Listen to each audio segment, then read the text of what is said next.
All right, hey guys, OFD checking in here, and today we're going to be taking a look at a watch from a company called Richard Legrand. Now, I've never checked out a watch from this company. As a matter of fact, this watch is on tour from Bob at Time to Go Travel and Timepieces up in the Great White North. He got this watch out there. He sent this out with the Bernhardt Corsair, which I just did a review of, which is a very cool watch.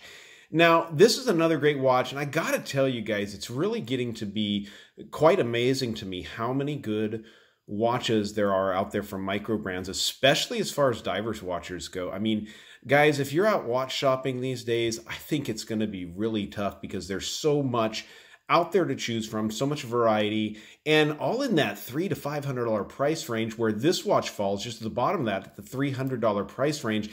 And you get so much watch for the specifications. Now, taking a quick look at the watch, as you guys can see, we have a nice sapphire crystal here with AR coating on it. You have applied indices in there. You have Arabic numerals, at the 12, 6, and 9 position.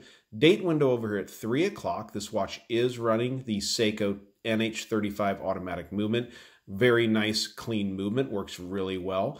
Low beat movement, so you're not going to get that super smooth sweep, but it's just a really good movement overall. Seiko's been using it for years, so it's going to work really good in these watches.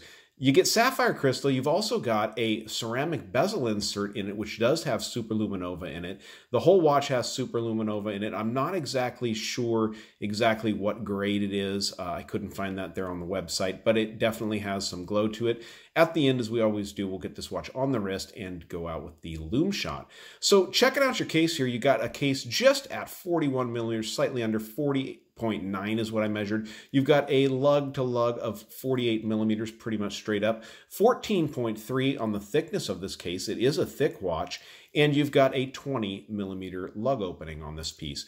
Taking a look at the strap on the watch, or the bracelet on the watch, very nicely done. You have the nicely signed buckle there, polished on these stainless steel bars, machine bars here, which is also nicely done. Now, I didn't check because I didn't do any bracelet adjustment on this watch, but I do believe that it has, it looks like these are probably capture pins. So there's probably a sleeve in the center there holding these in. They're not screwed links. Nice brushing on the bracelet here, works its way up into the brushing on the top of the lugs. You do have a slight bit of polishing on this beveled edge here on the case. Nice coin edge bezel on this with a 120 click bezel on the watch. Very nicely done. Very nice and tight, and it does not feel like it has any back play in it. No, nice and stiff spring on the watch, so very nicely done. Clean design on this watch. You just have these simple stick hands with the point, almost like a pencil style hand. Do love the pip, the loomed pip here on the second hand. I absolutely love that the fact that that second hand reaches all the way out there to the second track on the watch. So good looking piece. Taking a look at the case back, you have the they call this the Richard Legrand logo, which is very nice. You have the Odyssey 200. This is a 200 meter water resistant watch. Automatic due to that NH35 and all stainless 316L stainless steel construction. You guys can see the bracelet construction there going up against the case. It is definitely solid in links on this watch.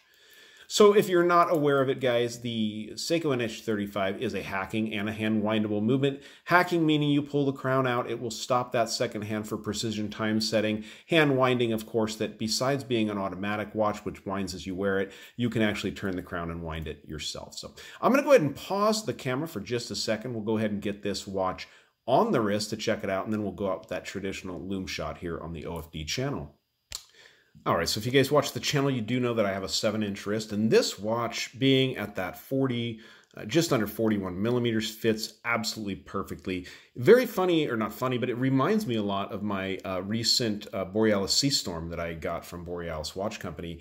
Very similar case design, definitely different on the hands and the bezel insert, but the case shape itself kind of reminds me of that. You have no crown guards there, very you know, Blancpain 50 fathoms-ish shape to the case, but great looking watch all the way around. Definitely nice. Now, I don't have it adjusted myself, a little bit loose there, and because it's not my watch, I don't want to remove any of the pins, but definitely a great size on the wrist. All right, let me dim the lights and we'll go out with the Lume shot, guys.